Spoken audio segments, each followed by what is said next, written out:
ஸ்ரீ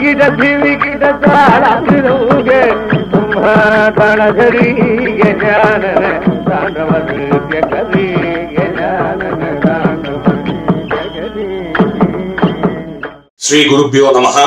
எல்லோருக்கும் நமஸ்காரம். சுபதினம். என்னுடைய சுபதினம் பதிவுகளை பார்த்து பாராட்டிய பலர் ஒரு விண்ணப்பமும் வைத்தார்கள். அதாவது உங்க அப்பா பிரம்மஸ்ரீ டி.எஸ். பாலகிருஷ்ண சாஸ்திரிகள் அவர்களுடைய கதா காலட்சேபத்திலிருந்து சுவையான பகுதிகளை கூட இந்த மாதிரி தொகுத்து போடலாமே அப்படின்னு கேட்டாங்க. அதை ரொம்ப ஸ்ட்ராங்கா இன்சிஸ்ட் பண்ணது என்னுடைய உயிர் நண்பர் மாது பாலாஜி. அதற்கிணங்க இன்றிலிருந்து ஒரு புதிய தொகுப்பு கொண்டு வரோம். அதற்கு பேர் தான் பிரம்மஸ்ரீ டி.எஸ்.பி. ஹரிகதா என்ற தொகுப்பு. இந்த தொகுப்புல அவங்க கேட்டுட்டா மாதிரியே அப்பாவுடைய கதைகள், அது வால்மீகி ராமாயணமோ மகாபாரதமோ தியாகராஜ சரித்திரமோ நந்தனார் சரித்திரமோ பாகவதமோ ஏதாவது ஒரு கதையிலிருந்து சுவையான ஒரு பகுதி கொடுக்கலாம் அப்படின்ற ஒரு பிளான்.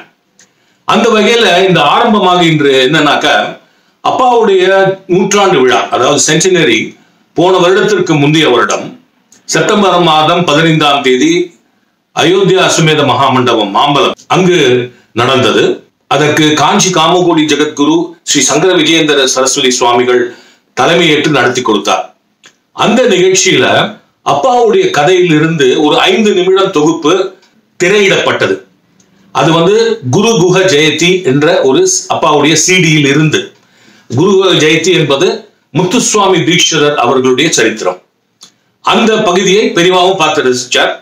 அந்த 5 நிமிட தொகுப்பு தான் இப்ப நம்ம பார்க்க போறோம். அப்பா தியாகராஜர் சம்பந்தமான தியாகராஜ சரித்திரம், தியாகராஜ கிருத்திகள், தியாகராஜ ராமாயணம் அதெல்லாம் ரொம்ப ஃபேமஸ் தெரியும். சங்கீத மும்மூர்த்திகளில் ஒருவரான முத்துசுவாமி தீட்சிதர் அவர்களுடைய சரித்திரமும் அப்பா நிறைய சொல்லியிருக்கா.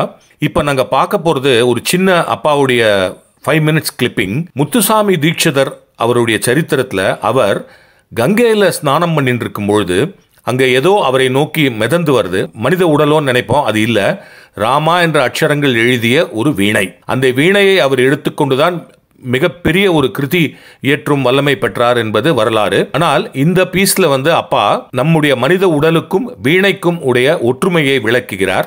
இது முத்துசாமி தீட்சிதர் சரித்திரத்தில் இருந்தாலும் அப்பா ஒரு தியாகராஜ கீர்த்தனை, அதாவது சோபில்லு சப்தஸ்வர அந்த கீர்த்தனையில நாபீஹிருத் கண்ட ரசனா என்ற இடத்தை இதோடு விளக்கி முடிக்கிறார். அந்த கங்கா ஜலத்துல இறங்கி ஸ்நானம் பண்ண வந்திருக்கிற போது அந்த தீர்த்தத்திலே என்னமோ முதந்து வருது. கங்கையில முதந்து வரும் எத்தனையோ. ஸ்நானம் பண்றவாள்லாம் ஜாக்கிரதையா இருக்கணும். கங்கையில முதந்து வரபோது இது பார்த்தாராம் எதிரே வருகிறது. எப்படி? ராமாங்கிற அக்ஷரம் தெரிகிறது. அதுல ராமாங்கிற அக்ஷரம் ஜலத்துக்கு மேலே தெரிகிறது. கிட்ட கிட்ட வரபோது அதனுடைய சொரூபமானது மனுஷனுடைய சரீரமாய் அமைஞ்சிருக்கு. மனுஷனுடைய சரீரம் எப்படி யோக ஆசனத்தில் உட்கார்கிற போது அமையுமோ அது மாதிரி அமர்ந்திருக்கு. அதான் வீணா. வீணாங்கிற வாத்தியம் இருக்கு. அதுதான் மனுஷனுடைய பத்மாசன யோக ஆசனத்தில் உட்காருகிற போது அவனுடைய உடம்பு நிறை எப்படி இருக்குமோ அது மாதிரி அமைஞ்சிருக்கிற வாத்தியம் அது. பத்மாசனம் போட்டு உட்கார்ந்து இருக்கிறவன் அவனுடைய உடம்புல இருக்கிற கீழ்ப்பறம் அதனுடைய குடம், முதுகெலும்பு அதனுடைய தண்டு, சிரசுதான் அதுக்கு மேலே இருக்கிறதான தாரங்கள். அதுல பூரகம், கும்பகம், ரேச்சகம், சுவாதிஷ்டானம், மணிபூரகம், பிரம்மரந்திரம் முதலானதான் அதனுடைய விடைகள். உள்ளே ஓடும்படியான இடா பிங்களா நாடிதான் அதனுடைய நரம்புகள். தம்புராவிலே காணப்படும்படியான சாரணை அனுசாரணை என்ற 2 தந்திகள் இடா பிங்களாங்கிற நாடி. நம்ம சரீரத்தில் இடா பிங்களா என்ற நாடி. சரீரமே ஒரு வீணை. அந்த சரீரமேங்கிற ஒரு வீணையைத்தான் வச்சுக்கிட்டு நம்ம பாடுறோம். வாத்தியங்களிலே எப்படி சப்தங்கள் உண்டாகிறதோ அது மாதிரி நம்ம சப்தங்களானது நம்ம சரீரத்திலே உண்டாகிறது. நம்முடைய நாபி, ஹிருதயம், கண்டம், நாக்கு, மூக்கு இந்த இடம் வழியாய் வருது. அதை தியாகராஜ சுவாமிகள் சொல்லியிருக்கார். நாபி கல்டரசனம், நாபி கல்டரசன, நாபி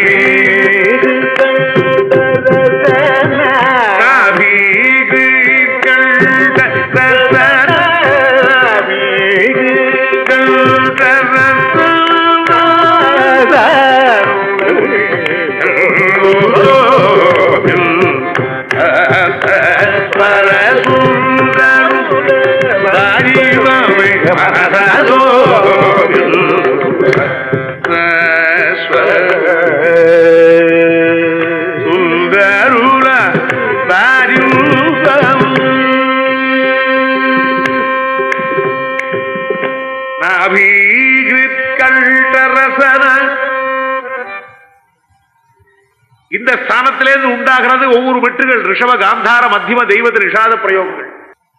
ரிஷபம் காந்தாரம் மத்தியமம் தெய்வத நிஷாதம். இந்த ஸ்வரங்கள் சஞ்சாரம் ஆலயம். ரிஷபத்திலே 3, காந்தாரத்திலே 3, மத்தியமத்தில் 2, தெய்வத்திலே 3, நிஷாதத்திலே 3. ஆனால் அசையாமல் இருக்கிறது, ஒரே ஸ்தானமாய் இருக்கிறது சாங்கிற ஷட்ஜம். ஷட்ஜம் ஷட்ஜமம்னு சொல்றோம். ஷட்ஜம் 6வது இடத்திலே உண்டாகிறது. அந்த 6வது இடம்தான் ஷண்முகனுடைய இடம். அவருக்கு பேர் ஷண்முகன். 6வது இடத்திலிருந்து உண்டானவர் ஷட்ஜம் ஷண்முகன். அது எது? ஈஸ்வரனிடத்தில் இருக்குங்கிறார். இந்த சரீரமே அதனுடைய சுரூபம் தான்.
வேதங்களிலிருந்து எடுத்து பிரம்மா இந்த சங்கீதத்தை கொடுத்தவர்.